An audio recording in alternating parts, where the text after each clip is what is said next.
بسم الله الرحمن الرحيم الحمد لله رب العالمين والصلاة والسلام على أشرف الأنبياء والمرسلين نبينا محمد وعلى آله وصحبه أجمعين أما بعد السلام عليكم ورحمة الله وبركاته معزز سامعین،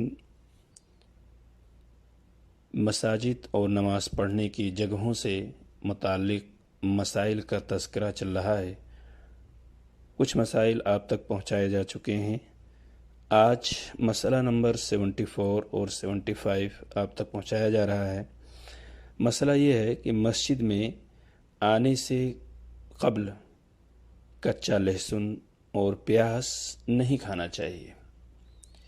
اس کے نہ کھانے کی جو ممانعت ہے وہ اس وجہ سے کہ کچا لہسن اور پیاز کھانے سے ایک ایسی بو آتی ہے جسے ہم میں سے کوئی شخص پسند نہیں کر سکتا، کوئی انسان اسے پسند نہیں کرتا ہے۔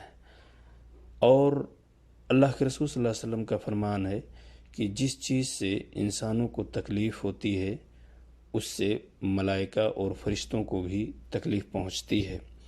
عن جابر ان النبی صلی اللہ علیہ وسلم قال من اکل الثوم والبصل والکراث فلا يقربن مسجدنا فإن الملائکة تتأذى مما يتأذى منه بنو آدم، متفق علیہ۔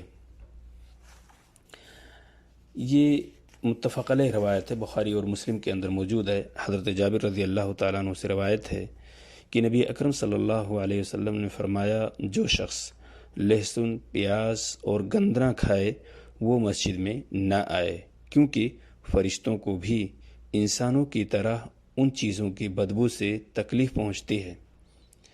اس سے بخاری اور مسلم نے روایت کیا ہے۔ مسئلہ نمبر 75، مسجد میں داخل ہونے کے بعد بیٹھنے سے پہلے 2 رکعت نماز ادا کرنی چاہیے، جسے تحیۃ المسجد کہا جاتا ہے، اور اس کا تحیۃ المسجد کی ادائیگی یہ مستحب ہے۔ اکثر و بیشتر دیکھنے میں آتا ہے کہ لوگ مسجدوں میں داخل ہوتے ہیں لیکن تحیۃ المسجد نہیں ادا کرتے ہیں۔ اوقات ممنوعہ اگر ہے تو وہاں پہ رک جانا چاہیے، بلکہ بعض علماء کا یہ بھی کہنا ہے کہ اوقات ممنوعہ میں بھی تحیۃ المسجد ادا کرنا چاہیے، کیونکہ یہ ایک سببی نماز ہے۔ مسجد میں داخل ہونے سے پہلے 2 رکعت نماز ہمیں پڑھنا چاہیے، جسے ہم تحیۃ المسجد کہتے ہیں، اور اس کا حکم مستحب ہے۔ عن ابی قتادہ رضی اللہ عنہ ان رسول اللہ صلی اللہ علیہ وسلم قال اذا دخل احدكم المسجد فليركع ركعتين قبل ان يجلس، متفق علیہ۔ حضرت ابو قتادہ رضی اللہ تعالیٰ عنہ سے روایت ہے کہ رسول اللہ صلی اللہ علیہ وسلم نے فرمایا، جب کوئی آدمی مسجد میں داخل ہو تو بیٹھنے سے پہلے 2 رکعت نماز ادا کرے۔ یہ روایت صحیح بخاری اور مسلم کے اندر موجود ہے۔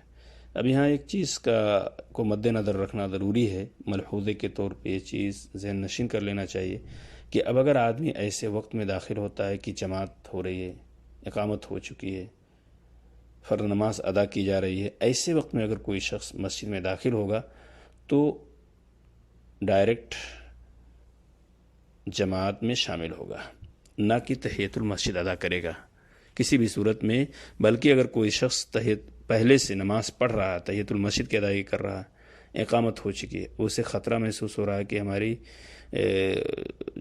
فرض نماز چھوٹنے کا خطرہ ہے، تو اپنی اس سنت کو یا تحیۃ المسجد کو چھوڑ کر فرض نماز میں شامل ہونا ہوگا اس کو۔ السلام علیکم ورحمۃ اللہ وبرکاتہ۔